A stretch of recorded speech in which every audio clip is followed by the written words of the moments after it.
shopping mall. Do I feel scared? Yeah.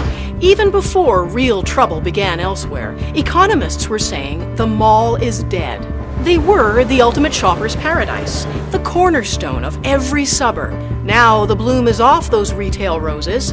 This is where I spent my childhood, and now it's gone to rack and ruin. Like ghost towns in the Old West, plazas are empty and echoing now. But are mall developers crying in their fountains? Not a bit of it. Is that great or what? They're packing up their dream palaces and heading east. Shopping malls want more and more consumers. I'm Anne-Marie McDonald. On this Doc Zone, a trip inside monuments to conspicuous consumption. Malls are us. Is something missing in your life? Maybe it's time to head to the mall. The North American Suburban Shopping Center was created to embody the best that life can offer. The mall replaced the town square as the place to meet. It became central to how we spent time and what we dreamed of. But the places we thought would live forever may be part of a dying breed. The story of the traditional American mall is now a tale of parched fountains, vacant food courts, and changing tastes. There's a deep emotional connection between individuals and their malls. But malls are built for profit and designed to entice. All over the world, the seductive power of the mall is just beginning to emerge. I never dreamed that we would be building all over the planet. Mall makers claim they are building 21st century monuments for emerging economies, where abundance will replace poverty and dust. Malls offer the promise of something better. But as shopping centers spread globally, do they promote the good life or just rampant consumerism?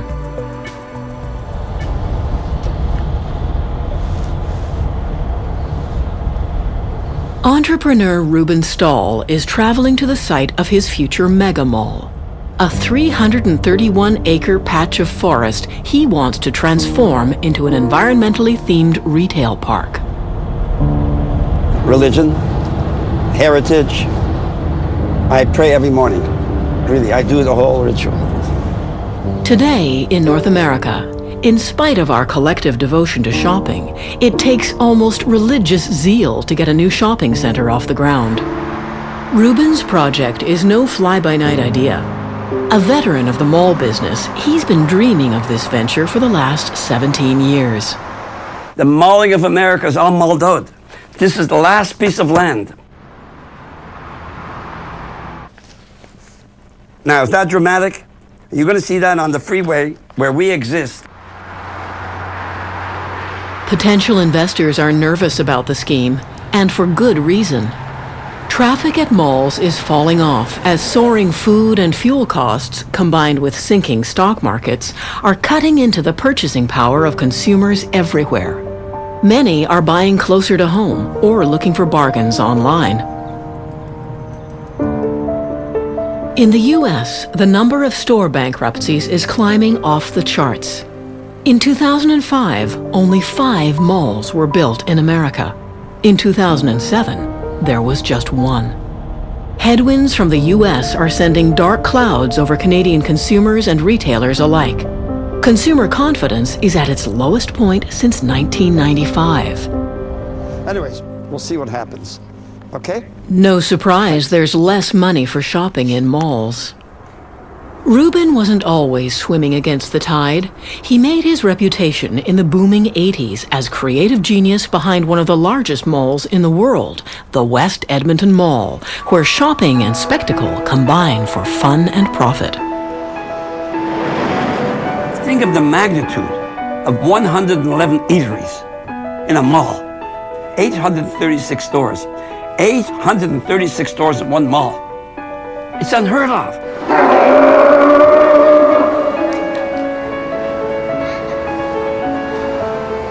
When nobody even had a merry-go-round in the mall. I mean, the closest thing to having any amenity was a bubblegum machine. But there was no end to what we wanted to do. To keep him in the mall for as long as we can. The longer they stay, now we're getting into business, the more they spend. Because the end result is shopping. The public's infatuation with enclosed malls first began to wane in the 1990s. Discount shops, factory outlet stores, and more recently, stylish open-air plazas have taken a huge chunk out of profits. Today, hundreds of traditional shopping centers are gasping for life. Randall Park was the world's biggest mall in 1976. Now, it's dead. Malls like this dot the American landscape, drawing mourners like Pete Blackbird and his friends, self-described retail historians. When Pete was only 11 years old, he walked into a mall that was heading fast into bankruptcy. The shock of seeing a once thriving mall on the verge of collapse prompted an obsession. I got my license and I started driving around, and every exit that had a mall that was struggling. And I realized it was a nationwide thing.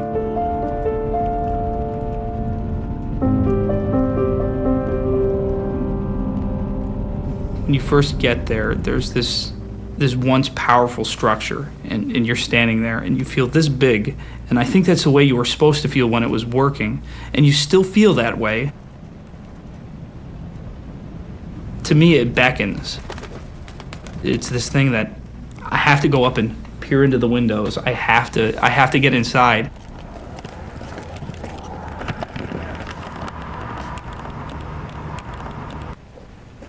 In 1999, Pete and his friend Brian Florence launched the website deadmalls.com, sharing their photos and observations.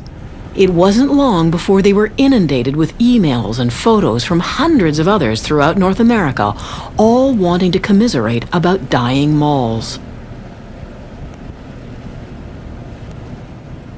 The traditional mall was once part of the American dream, where community, comfort, and capitalism could come together, all under one roof.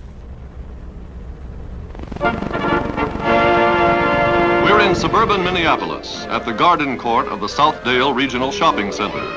Here, springtime is perpetual because the center has year-round air conditioning and because its contemporary version of the Old Town Square is covered by a roof.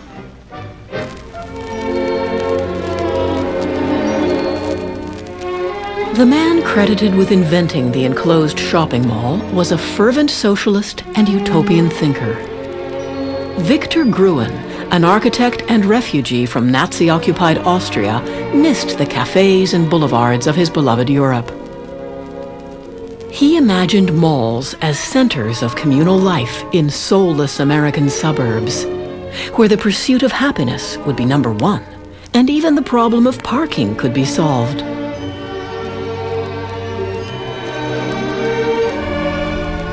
Malls were like magnets, and soon became America's most popular and profitable suburban destination. During the 1970s and 80s, a new enclosed mall opened somewhere in America every 3 or 4 days, no matter the demographics. Frenzied shoppers couldn't get enough of the mall, breaking down doors to scramble for bargains.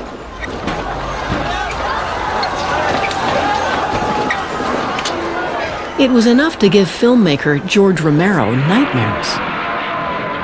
His cult classic, Dawn of the Dead, satirized our obsession with shopping. This is of a society gone mad. I'm afraid. Why do they come here? Some kind of instinct, memory, what they used to do. This was an important place in their lives. Ironically, John Jurdy, one of the world's most renowned mall architects, hates shopping, but he thinks malls serve a higher purpose. America, strangely, is a very lonely place. Look up and down the streets. There's nobody there. I grew up as a very lonely kid. No brothers and sisters, uncles and aunts, and moved around the country very often and didn't really establish much of a community life. from that loneliness and my interest in architecture. And I said, well, I want to do something for lonely people. So I said, I'll go do shopping centers. After conquering the suburbs, Jurdy set his sights on America's dying downtowns. He believed the mall could work its magic by drawing people back to blighted inner cities. These malls are more like a park. You come, you can bring the kids and you're still in the sun. And yeah. I'll travel for a good store. I like the different colors and the layout's totally different. It's got to have some originality. I want to go check out those shirts. A mall may not look much like a church, but social critic and professor of religion John Paul believes the similarities are striking. Malls pick up vestiges of religious symbolism. Water is used in almost every mall to help one go with the flow of shopping. There are fountains, waterfalls, streams, little water flowerets, all designed to communicate the religious symbolism of water, which is purification. Mall designers ingeniously integrate this profound symbol. I mean, we're made of water. We need water. We can't live without it.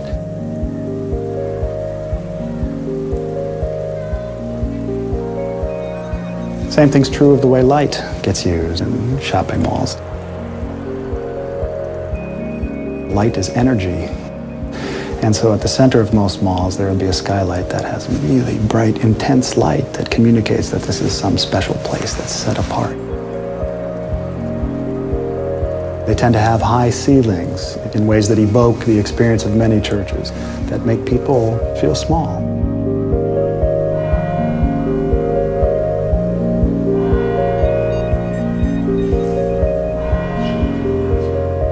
By having trees in malls, architects and designers are saying this is a place where you can grow, where you can become a better person, where you can even live eternally, because none of the trees in malls ever die.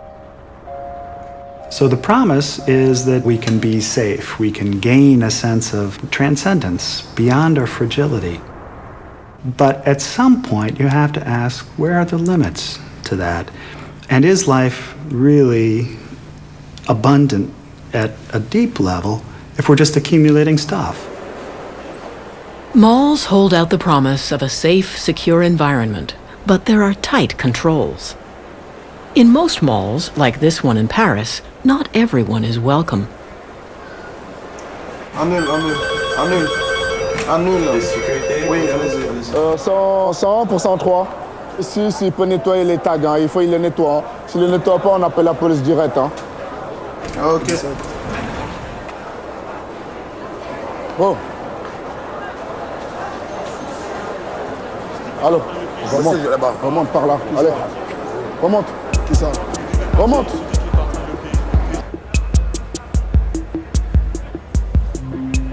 Everybody knows that everybody at the mall is there to shop. And if you disrupt that conformity, you're disrupting something that at some level people hold as sacred. And therefore it's a threat to the bottom line, which is finally the retail bottom line of sales and profits. But as sales and profits tank in North America, retailers are exporting the seductive power of the mall to far-flung markets where luxury knows no bounds. The whole world wants the liberties and freedoms that we take for granted. Right now, you follow the money.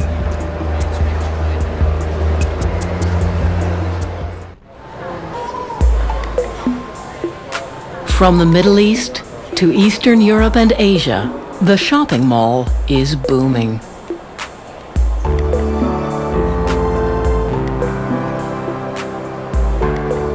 The mall is precisely the kind of safe, controlled retail destination that privileged consumers in emerging economies seem to be seeking. Refined and secure shopping experiences far removed from the have-nots in their societies. 色違い多分持ってるわ。どれ？これを持ってんの。あ、これめちゃめちゃ、後付けじゃない。これだけで買ったで。ショーパンについとった。American-born architect Eric Kuhn is a true believer in spreading the power of retail to the world. The constellation of projects we have now are just magnificent. Asia, Northern Asia, Central Asia, Southeast Asia, the Middle East, Europe, Eastern Europe, a resort lake development in Kazakhstan, a city for 700,000 people on the northern end of the Arabian Gulf for the Emir of Kuwait. And tucked into it is retail that stitches all of that together. These are projects where people are asking the questions that maybe only monarchs and the church and the aristocracy used to ask. How do you capture the ethos of a culture and represent that in the very cities that we live in? And we feel we're part of that today. I grew up in Texas on Air Force bases scattered all over America. We lived in something like 11 cities before I was 12 years old. When Dad got out of the Air Force, we kind of dropped down into the poverty level of living. And, you know, when you're making do with secondhand clothes from the Salvation Army store, that kind of alters your perception of the world.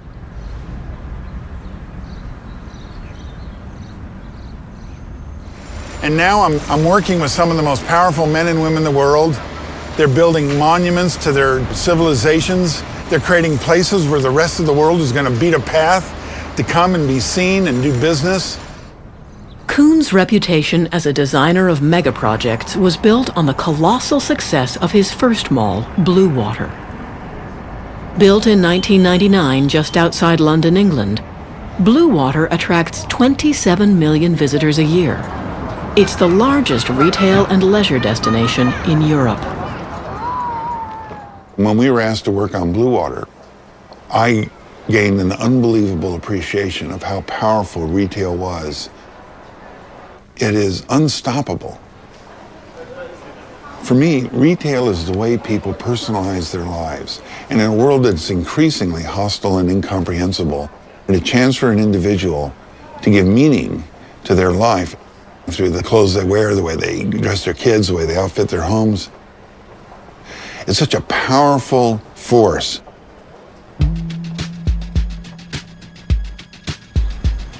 Kuhn took what he learned at Blue Water and brought it to Dubai, an entire city devoted to tourism, leisure, and the luxury shopper. The luxury customers have such an elevated and enlightened sense of the world as a place to visit and a place to shop. And what impressed us just in the decade we've been working here is how Dubai continues to service that super elite shopper and premium brand. Paul Gaultier, we had Christian Lacroix, we had Christian Dior, and we had Fendi. Brilliant. You know, brilliant. In the haute couture kind of like, So this all add, of course, like, to the reputation of Dubai as attracting like world-class luxury events. Elite visitors to Dubai, representing over 200 nationalities, seek out Kuhn's Bergman Gardens, which has one of the highest concentrations of luxury brands in the world.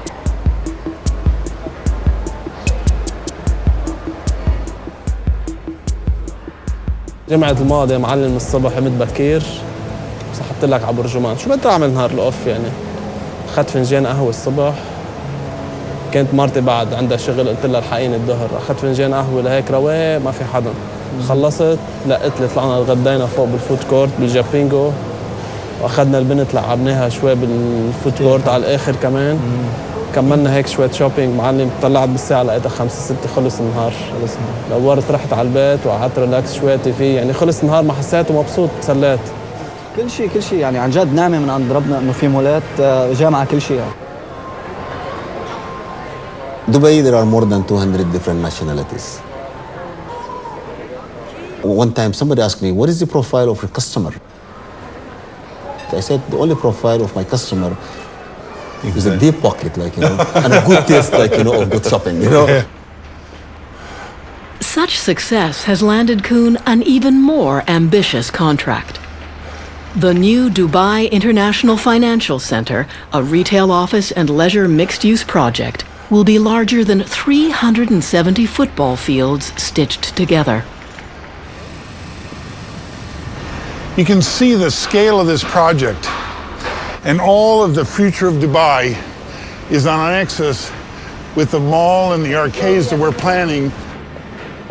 This is the biggest experiment in the world today when it comes to retail, because it's all connected under one roof.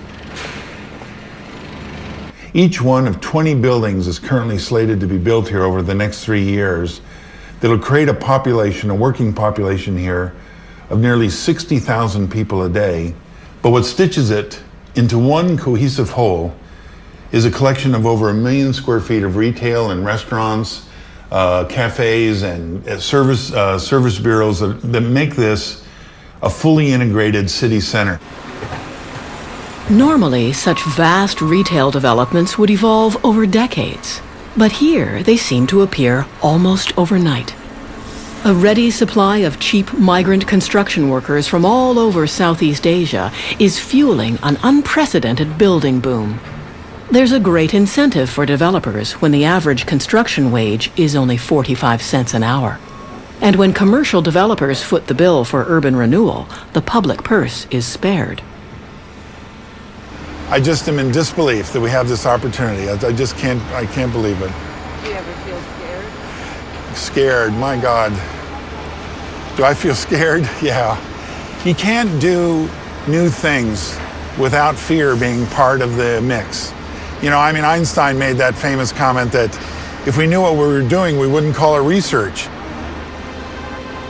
This is just continuing a tradition of aggressive belief and passionate belief about the future that Dubai, in our time, has picked up that baton and carrying it. And it'll pass the baton to Kazakhstan, which is next, and then on to India, and then on to China. This is going to continue to go forever and ever.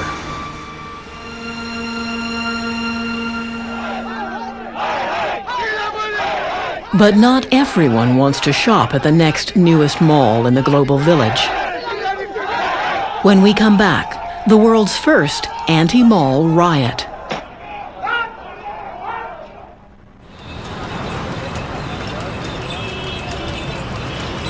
Thousands of miles from the mall's birthplace in America, the shopping center is finding a new home.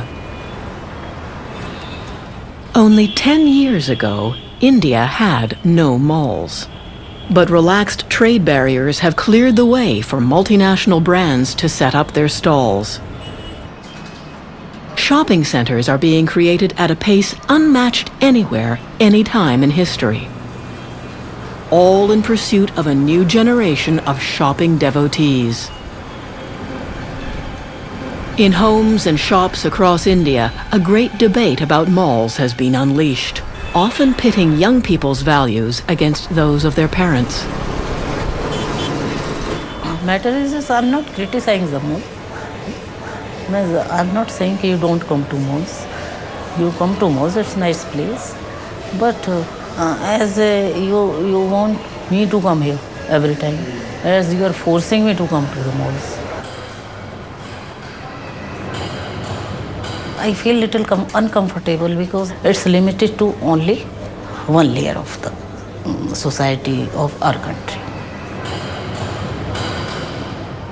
I will definitely feel uncomfortable when I have to travel outside in the sunlight. There's so much of heat, you sweat all the day. आप अच्छी सी shirt पहन के बाहर निकलते हो and the moment you want to reach to a nice place, वो सारी sweat में खराब हो जाती है. That is why the malls are made ना central air conditioned. Central air conditioned. एक बात सुनो बेटे. See, one should see what I prefer. One should remain with the nature. One should live with the nature. Okay. One should go with the nature. Right. I don't know why you are running after this air condition and all, and in the house also then again you ask for this air condition. I have come from the mall, I need AC in the house. Suppose I can't afford, tell me. While the new malls may offer creature comforts like air conditioning, 80% of the 12 million shops in India are small family businesses that have cultivated customers over decades. Labor activist Amarjit Kaur says the international retailers descending on India are in for a fight. Everybody wants to go to a shopping mall For one time, for enjoyment and searching the rates and items quality, whatever. Then came back to us. Our price are reasonable, our quality is best, Indian material is good, it's no doubt. Variety का competition करिए और जो हम customer को facility देते हैं, जो हम वैरायटी के अंदर कस्टमर को गारंटी देते हैं, क्या माल वाला गारंटी देता है, कभी गारंटी नहीं देता। ये इम्पोर्टेंट है। हाँ जी, एक चीज़ माल से आप परचेज करके आएंगे, दूसरे जगह वो रिटर्न नहीं करेगा, एडजस्टमेंट नहीं करेगा। These shops do have quite a chunk of clientele. And shopping malls want more and more clientele, consumers. So they think that these shops must go. Otherwise, why they are having shopping mall? They are having shopping mall for more profits, more incomes. In 2006, government officials in New Delhi began a campaign to close down 40,000 traditional businesses. They claimed these shops were illegal and at the root of urban chaos. But most of these shops were established 30, 40, or even 50 years ago, providing generations with jobs and stability. The many ma and pop stores are the backbone of India's middle class. Over several months, 13,000 shops were padlocked or demolished, though most had dutifully paid taxes for generations. We are not this Western culture, we cannot tolerate it. This is Western style. These politicians are taking the money from the malls people and they want to set every shopkeeper will go there. How anybody will buy so expensive shops? Shopkeepers and their customers took to the streets. The world's first anti-mall demonstrations resulted in riots that paralyzed the city for days.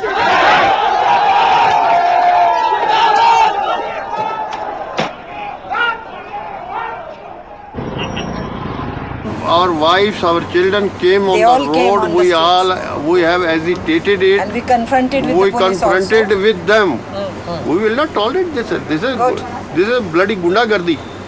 They are not doing justice with the middle class people. Yes. They want to close all the shops. They are making only money. By many countries, shopping mall culture is just a way of life. But in my country, it's in contrast a very fast process of pauperization, of not only poor becoming more poor, but of middle class going down the drain. Big architects coming, big builders coming, developing into. For them, it's a sort of a business competition. Every latest shopping mall they will create, they will try to upgrade it from the previous one. Do they ever look at it? They give in contracting, subcontracting, subcontracting. But do they know who the people who labor for creating such big, huge buildings, what is happening to them? We have not yet solved the question of clear drinking water to almost 500 million people of India. We are yet to solve our problem for about 570 million people to give them sanitation. Amarjeet says mall development harms both shopkeepers and laborers and wants shopkeepers to lead the resistance.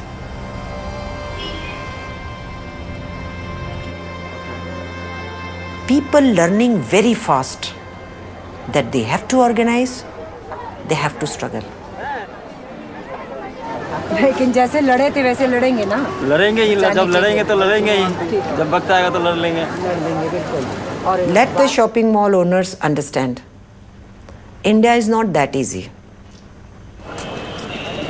For now, government shop closures have subsided in Delhi as a result of the protests. But no one believes the fight is over. In spite of mass discontent and even violence, the malling of India is plowing forward. Wealthy South Asians long for the goods that Western countries already have. But as malls boom in densely populated third world countries, there's growing concern over the environmental toll.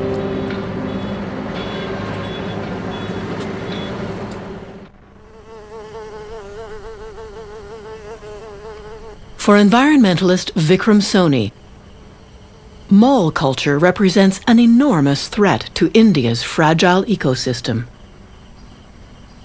You know, when you talk in India, there's a sort of idiomatic way of saying that, you know, this place used to be so uncivilized, there was nothing but jungle here. But now there's no jungle left in the country. You know, you can create waterfalls, you can create, you know, atriums, you can create a lot of things in the mall, but everybody knows that this is artificial, right? And sooner or later, it's going to catch up with you. The Delhi Ridge Wilderness Preserve provides green space and renewable fresh water to the overpopulated and congested city. It will soon be home to Delhi's newest luxury mall. In spite of countless government assessments advocating total protection of the Delhi Ridge and protests from environmental activists, construction of the new mall will continue. Not only will a pristine water source be threatened, the new retail complex will itself consume vast amounts of water.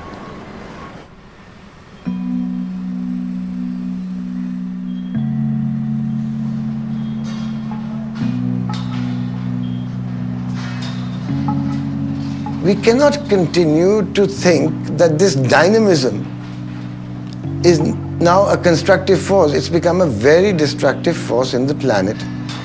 And we have to rein in and decide what we need.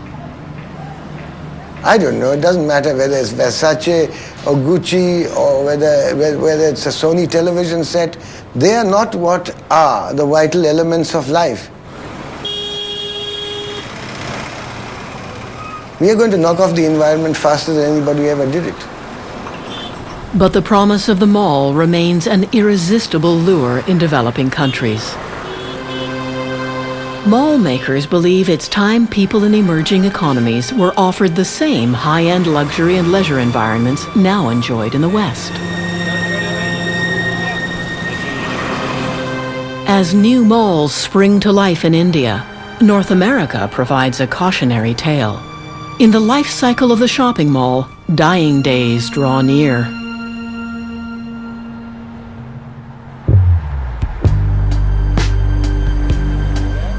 Not that long ago, malls embodied middle-class aspirations of security and continuous prosperity.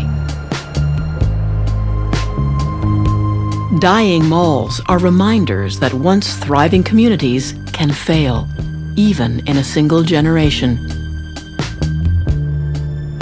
John Hollick, an accountant from Ohio, writes a eulogy for the mall he grew up with. Rolling Acres, a once hopping, state-of-the-art 70s mall, now falling into bankruptcy. It's like losing a piece of himself. Rolling Acres opened August 6, 1975, with Sears and 21 other stores as a perfect example of mid-70s mall design. At the center was the Court of the 12 Trees, with its unique stainless steel and orange tile fountain surrounded by 12 Indian laurel trees. The mall was absolutely filled with natural light, from giant skylights and those soaring ceilings throughout. Wow. To a poor 11-year-old kid growing up in the depressed industrial town of Barberton, this was like a fantasy world. The feelings that people had towards these malls were almost universal. They would say, my mall is dying, and this is where I spent my childhood, and now it's gone to rack and ruin.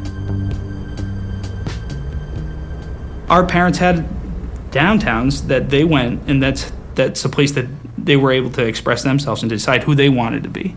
And for us, it was the mall. There's a spirit to this mall. There's a soul here, and that spirit and soul will not allow this place to die. Penny's has been here forever. I am so happy. Right next to them was a bank also. I forget the name of those banks. We have little people here, and it's the tenants, it's the people running the little restaurants. It's all a bunch of little people who are keeping a big dream alive. The newest mall is safe until the next newest mall is built. The problem with that is it leaves a trail of malls behind. People that came from Barberton and Norton, what are they going to do? Well, we will be lost with something if this mall closes.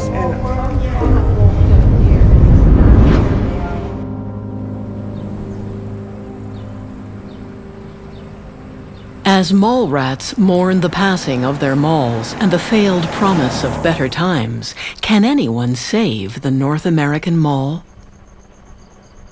This project is destined to be the best there is probably in the world. I just love it.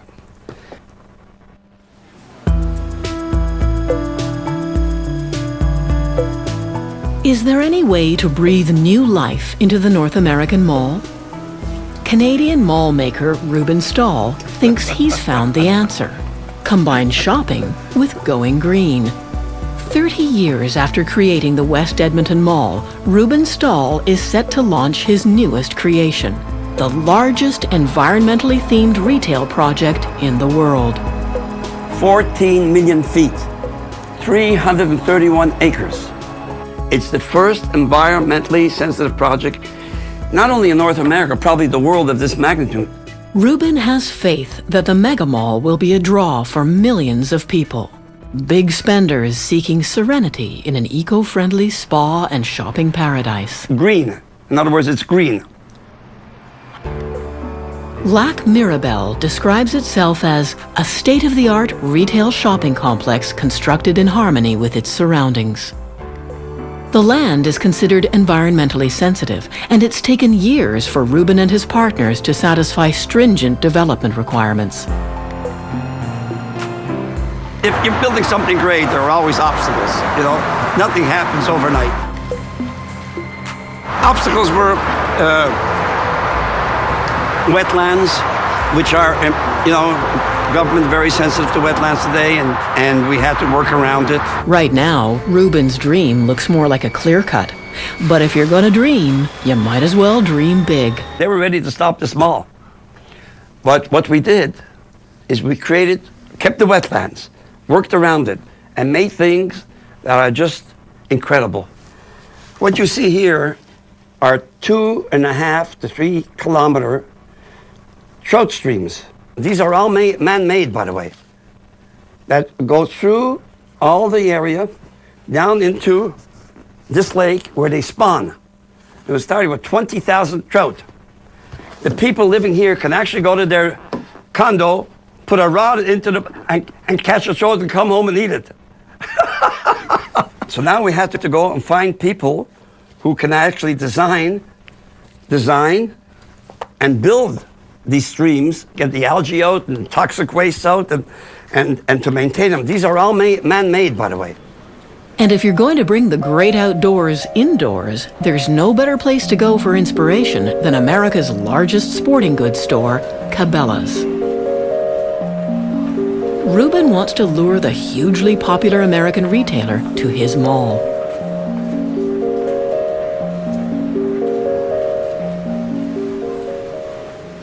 Tell you what, with this outfit, you can get lost in the forest. Nobody would know you're not a tree. It's beautiful. How many Cabela's have you been to right now? Me? Visiting, yeah. Oh, no, this is the only one. I'm building one that's like this in Canada. In our project, I think we're going to have an entire, Serengeti type of, you have that here? We do. It's the African diorama is in all the Cabela's, and some stores even have it where when they have Santa Claus come to the store, that's where they've set Santa. Kind of a unique photo opportunity. On a Saturday, we'll get about 12,000 transactions. On a busy Saturday, we'll get about 15 to 20,000, depending on the events going on. 15 to 20,000 transactions. Man, and that is awesome. I can't wait to open. Oh. This is a double rifle. It would be used for large African game. You would use this on, say, rhino. On a rhino or elephant? An elephant. Wow. This $14,000. I mean, you can actually blow a rhino down or an elephant. You know, this is unbelievable. This is a Colt informed. A lot of fun to shoot. Real easy to get good at in a hurry. What do you shoot with this? 223. 223. What type of animals? Not animals. This is made for humans. For humans. Here in Arizona, this is the second most popular tourist attraction to only the Grand Canyon. Can you imagine? And the Grand Canyon is one of the 8 wonders of the world. So this is the second largest tourist attraction. Can you imagine what this is going to do in Quebec? My God. Far in there, right? Look at that. And that big one was in...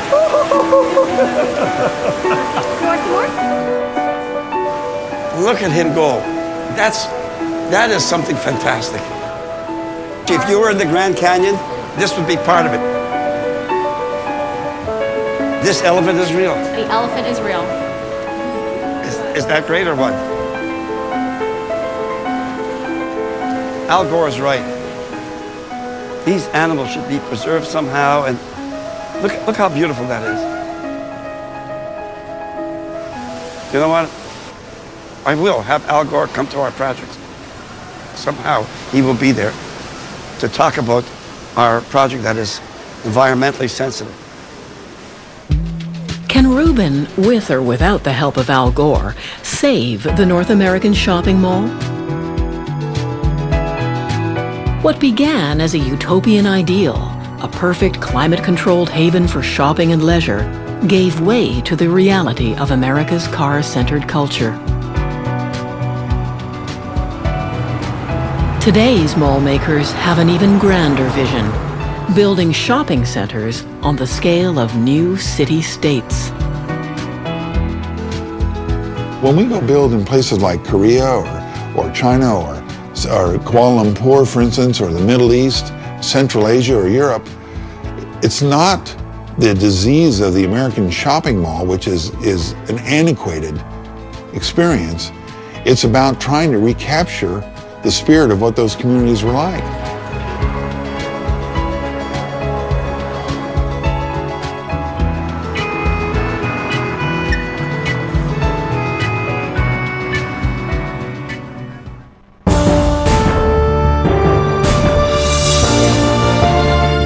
Come on, man! He walks the walk. Even when I try to do a porn star walk, I still look like a leprechaun. He talks the talk. Perhaps I'm telling you too much, am I? And this fall, he's got a brand new series on CBC. There seems to be a connection here, right? So we're bringing you some of his classics, you know, to get you in the mood. Why, thank you. Ron James, Quest for the West, Friday at 8 on CBC. Smile and say millions! On the next Wild Roses. You need to get in bed with someone with experience. A secret partner, an unusual alliance, could change everything. You never really know who your friends are. Or your enemies. Wild Roses, Friday at 9 on CBC. The world's best hit the court. CBC serves up exclusive championship coverage of Canada's premier tennis event from Toronto. Rogers Cup on CBC. Women's semifinals. Saturday at 3 p.m. Eastern. Another Doc Zone starts now on CBC.